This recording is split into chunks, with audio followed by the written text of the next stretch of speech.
So you go to the doctor and get some tests. Doctor determines that you have high cholesterol and you would benefit from medication to treat it. So you get a pill box. You have some confidence, your physician has some confidence that this is going to work. The company that invented it did a lot of studies, submitted it to the FDA. They studied it very carefully, skeptically. They approved it. They have a rough idea of how it works. They have a rough idea of what the side effects are. It should be okay. You have a little bit more of a conversation with your physician, and the physician is a little worried because you've been blue, you haven't felt like yourself, you haven't been able to enjoy things in life quite as much as you usually do. Physician says, you know, I think you have some depression. Going to have to give you another pill.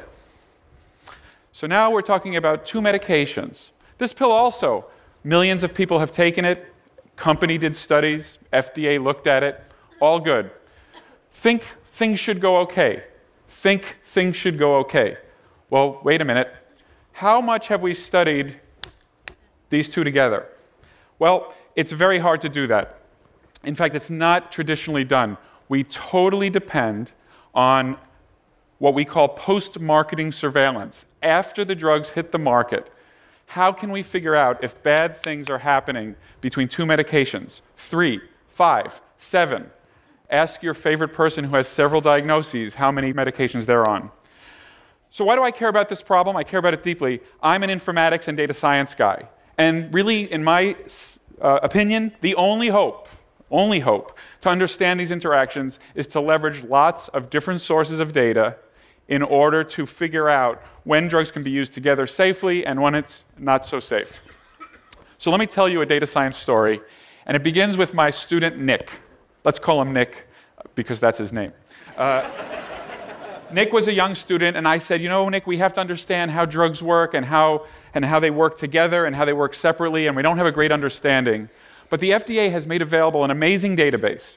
It's a database of adverse events.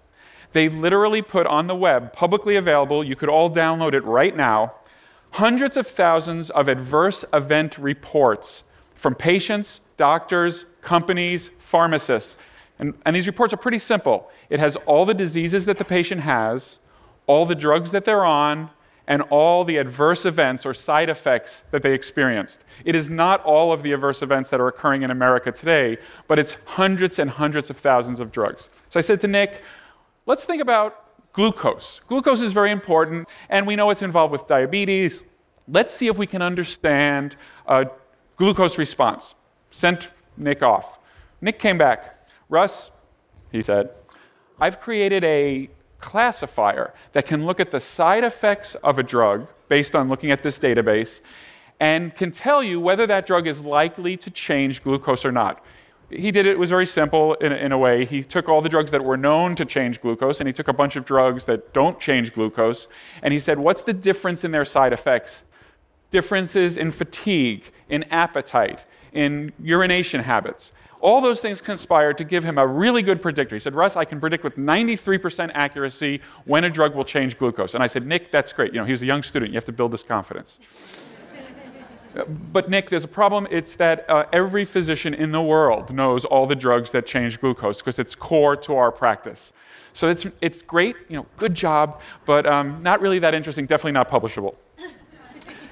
He said, I know, Russ, I thought you might say. Nick is smart. I thought you might say that, Russ, so I did one other experiment. I looked at people in this database who were on 2 drugs, and I looked for signals similar, glucose-changing signals for people taking 2 drugs, where each drug alone did not change glucose, but together I saw a strong signal.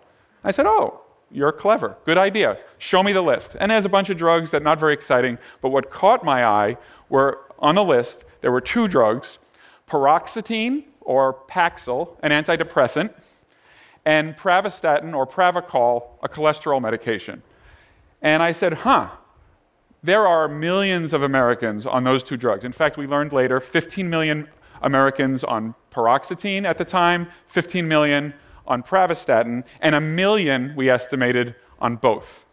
So that's 1 million people who might be having some problems with their glucose if this machine learning mumbo-jumbo that he did in the FDA database actually holds up.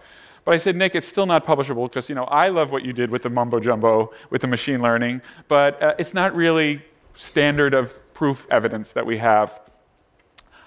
So we have to do something else. Let's go into the Stanford electronic medical record. We have a copy of it that's okay for research. We removed identifying information.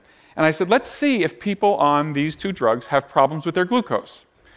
Now, there are thousands and thousands of people in the Stanford medical records that take paroxetine and pravastatin. But we needed special patients. We needed patients who were on one of them and had a glucose measurement, then got the second one and had another glucose measurement, all within a reasonable period of time, something like 2 months. And when you did that, we found 10 patients.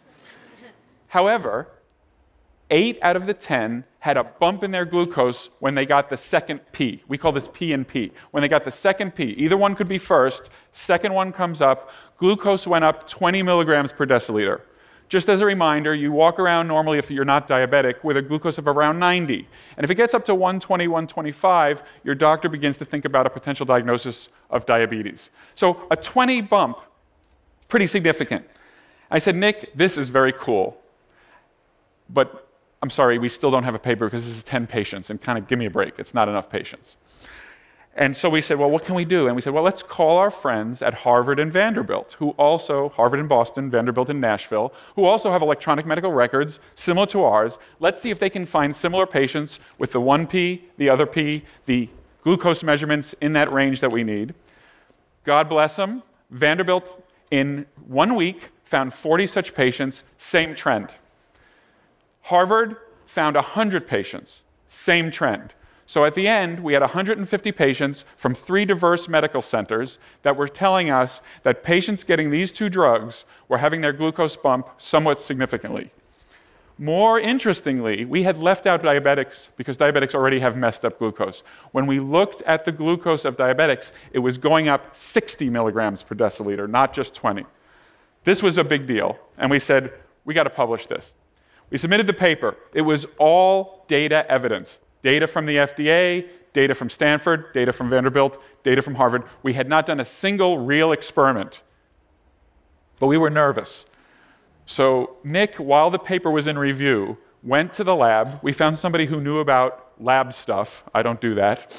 I take care of patients, but I don't do pipettes. They taught us how to feed mice drugs.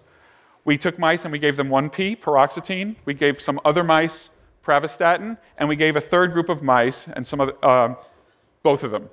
And lo and behold, glucose went up 20 to 60 milligrams per deciliter in the mice. So the paper was accepted based on the informatics evidence alone, but we added a little note at the end saying, oh, by the way, if you give these to mice, it goes up. So that was great. And the story could have ended there, but I still have 6.5 minutes. So we were sitting around thinking about all this, and I don't remember who thought of it, but somebody said, I wonder if patients who are taking these 2 drugs are noticing side effects of hyperglycemia. They could and they should. How would we ever determine that? And we said, well, what do you do? If you're taking a medication, 1 new medication or 2, and you get a funny feeling, what are you going to do? You're going to go to Google and you're going to type in the 2 drugs you're taking or the 1 drug you're taking, and you're going to type in side effects. What are you experiencing? So we said, okay, let's ask Google if they will share their search logs with us so that we can look at the search logs and see if patients are doing these kinds of searches. Google, I'm sorry to say, denied our request. So I was bummed, and I was at a dinner with a colleague who works at Microsoft Research, and I said, hey, we want to do this study. Google said no, it's kind of a bummer. He said, well, we have the Bing searches.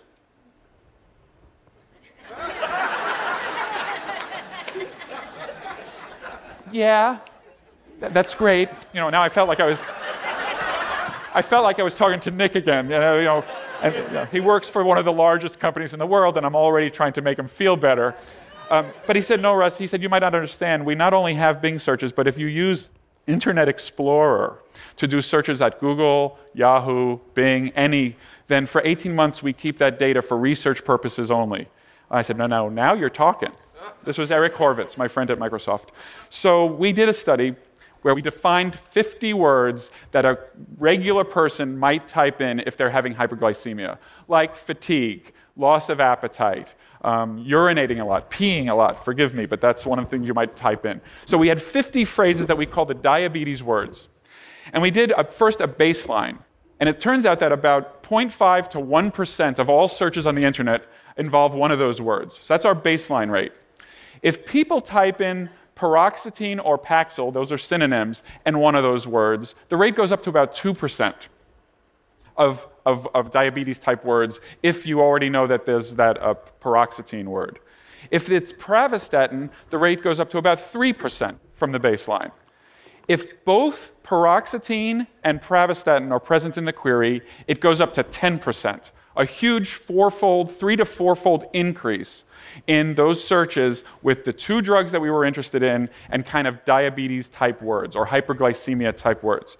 We published this, and it got some attention. The reason it deserves attention is patients are telling us their side effects indirectly through their searches. We brought this to the attention of the FDA. They were interested.